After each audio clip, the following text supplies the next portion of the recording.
Hello viewers, আসসালামু আলাইকুম। This is by doctor Sakiruddin Ahmed from doctor Sakis pet clinic. আপনারা দেখতে পাচ্ছেন ওয়ার্ল্ড র্যাবিজ ডে 28 সেপ্টেম্বর 2024। জি, আজকে জলাতঙ্ক দিবস, বিশ্ব জলাতঙ্ক দিবস।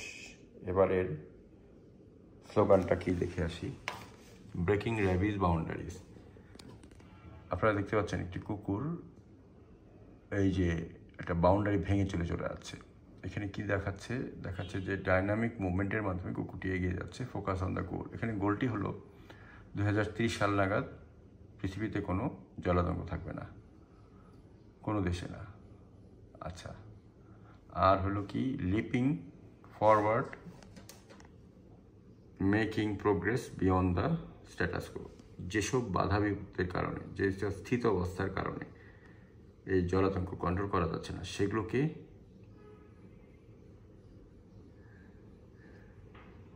অতিক্রান্ত করেই লক্ষ্যে অর্জনের জন্য কুকুরটি এগিয়ে যাচ্ছে। আচ্ছা, আরেকটা জিনিস দেখলাম কি, ব্রোকেন শেডস আর চ্যালেঞ্জেস। আপনারা দেখছেন যে যে শেডসগুলো দেখানো হয়েছে, যে ওয়ালটা ভেঙে গেছে। এখানে বলা হয়েছে যে চ্যালেঞ্জেস, এই যে ভেঙে ফেলা, সেটা কি চ্যালেঞ্জেস, যত ধরনের চ্যালেঞ্জেস। এটা রিসোর্সের কারণে হতে পারে, এটার কমিউনিকেশন গ্যাপের কারণে, মিডিয়ার ইনিশিয়েটিভ ঠিক মতো না নেওয়ার কারণে হতে পারে, গভর্নমেন্ট পলিসির কারণে হতে পারে, নানান জিনিস হতে পারে। তো সেক্ষেত্রে এই চ্যালেঞ্জেস এবং মিসকনসেপশনগুলো কি, আমাদের দেশে যেমন কুসংস্কার আছে যে কুকুর কামড়ালে পেটে বাচ্চা হবে, হ্যাঁ, কিন্তু ভ্যাকসিন নিচ্ছে না, যাচ্ছে কবিরাজের কাছে। তো এগুলো নানান ধরনের এরকম চ্যালেঞ্জেস এবং মিসকনসেপশনগুলোকে উতরিয়ে র্যাবিজ কন্ট্রোলের দিকে এগিয়ে যাওয়াটাকেই ব্রেকিং র্যাবিজ বাউন্ডারিজ বলা হয়েছে। এখানে গ্রিন কালারটাকে বলা হয়েছে কি, রিমাইন্ডার অফ SDG 3। 2007 সালে হওয়া 17টি সাস্টেইনেবল ডেভেলপমেন্টের গোলের মধ্যে 3 নম্বর গোল ছিল গুড হেলথ এবং ওয়েলবিং। এই গুড হেলথ অ্যান্ড ওয়েলবিংয়ের আন্ডারেই এই জলাতঙ্ক কন্ট্রোলের এই মহা উৎসব, এবং এই কি বলে ওয়ান হেলথের মাধ্যমে এটি পরিপূর্ণতা পাচ্ছে। আমাদের দেশেও আমরা এই জলাতঙ্ক কন্ট্রোলের বিভিন্ন ধরনের ইনিশিয়েটিভ নিয়ে আসতেছি, যেন এটা এই র্যাবিজটা আমাদের দেশেও কন্ট্রোল হয়ে যায়, এবং 2030 সাল নাগাদ কোনো র্যাবিজ যেন আমাদের দেশেও না থাকে। তো ভিউয়ার্স, আপনারা দেখলেন যে এই বছরের বিশ্ব জলাতঙ্ক দিবসের লোগোটা কীরকম এবং স্লোগানটা কীরকম হয়েছে। তো আমরা যারা বাংলাদেশে আছি, যেমন পোষা প্রাণী চিকিৎসা এবং এই ইন্ডাস্ট্রিতে যারা আমরা জড়িত আছি, ইন্ডাস্ট্রি বলতে কি, যে এখানে যারা পোষা প্রাণী পালছেন, এখানে ডাক্তারদের সহযোগীরা আছেন, নার্সেস আছেন, তারপরে ইনপুট সাপ্লাই যারা আছে, যেমন কুকুর বিড়ালের খাবার সাপ্লায়ার, অ্যাক্সেসরিজ সাপ্লায়ার।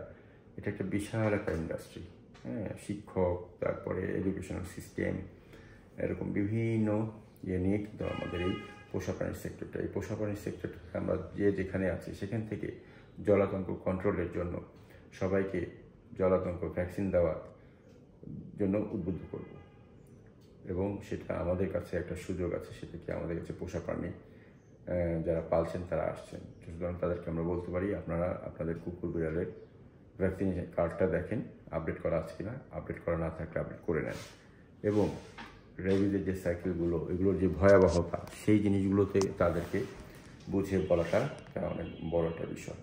এছাড়া যারা অনেক সময় দেখা যায় যে শুধু পোশাক প্রাণীর মালিকরা যে আমাদের কাছে আসেন, তারা অনেক সময় ওনারা ব্যস্ত থাকলে ওনাদের বাসা যে যারা হেল্পিং হ্যান্ড আছেন তারা নিয়ে আসেন, তাদেরকে অনেক সময় কামড়ায়, তাদেরকেও কিন্তু সচেতনতামূলক কথাবার্তা বলতে হবে, যেন তারা মহাকালী সংক্রামক ব্যাধি হাসপাতালে গিয়ে অথবা নিকটস্থ হিউম্যান ডাক্তারের কাছে গিয়ে যারা পোষা প্রাণী পালছেন, হ্যান্ডেল করছেন, ক্যারি করছেন, তাদেরকে কামড় খামচি দিলে ওখানে গিয়ে যেন ভ্যাকসিনটা নিয়ে নেয়। এবং আমাদের পেশেন্ট যারা আছে তাদেরকে যেন আমরা এটা বলতে ভুলে না যাই যে আপনার পোষা প্রাণীর ইয়ারলি ভ্যাকসিনটা কমপ্লিট করে রাখবেন।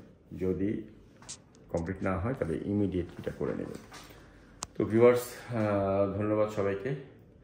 আজকে বিশ্ব জলাতঙ্ক দিবসে সবাইকে শুভেচ্ছা জানাচ্ছি, এবং আসুন আমরা সবাই মিলে যার যার জায়গা থেকে এই জলাতঙ্ক নিয়ন্ত্রণের জন্য প্রপার ইমিউনাইজেশন, এটা শুধু অ্যানিমেল প্ল্যানের জন্য না, এটা মানুষের জন্যও করতে হবে। সেক্ষেত্রে আমরা সচেতনতাগুলো প্রচারণা চালাই, কারণ এটি এই সাইকেলটাকে ভাঙতে গেলে, র্যাবিস যেমন একটা সাইকেলের মাধ্যমে একটা কামড় দিবে, তারপর একটা সাইকেল থাকবে, সেই সাইকেলের মাধ্যমে রোগটা হয়, ঠিক তেমনি এটা যে কন্ট্রোল করা যাচ্ছে না, এই সাইকেল কন্ট্রোল না করা যাওয়ার যে সাইকেলটা ভেঙে দিতে হবে। কুকুরটা যেমন ভেঙে দিয়েছে, যে এই স্লোগানে যেটা দেখা যায়, ভেঙে দিয়ে এগিয়ে দিতে হবে। এটা ক্রস বর্ডার, মানে কি শুধু বাংলাদেশের ক্ষেত্রে, এটা সারা বিশ্বে একটা সহযোগিতা থাকতে হবে। প্রত্যেকটা country to country cross border যেটা বলে ইনিশিয়েটিভ নিতে হবে, নেওয়া হচ্ছে। এবং বিভিন্ন ধরনের প্রোগ্রাম, বিভিন্ন ইন্টারন্যাশনাল, লোকাল অর্গানাইজেশন, এনজিও এবং সরকারি অর্গানাইজেশন সবাই এই জিনিসটা পালন করছে। এবং আমরা প্রাইভেট থেকেও, যারা আমরা প্রাইভেট প্র্যাকটিস করছি, স্মল অ্যানিম্যাল ভেটেরিনারি যে কমিউনিটি আমাদের বাংলাদেশে আছে, আমরা যার থেকে সারা বাংলাদেশে 64টা ডিস্ট্রিক্টে যে যেখানে আছি আমরা পোষা প্রাণী ডাক্তার, আমরা আসুন এই জলাতঙ্ক কন্ট্রোলের জন্য সবাইকে উদ্বুদ্ধ করি এবং প্রচারণা চালাই। তো আজকে বিশ্ব জলাতঙ্ক দিবসের র্যালি হবে বাংলাদেশ এগ্রিকালচার রিসার্চ কাউন্সিলে 3টার সময়।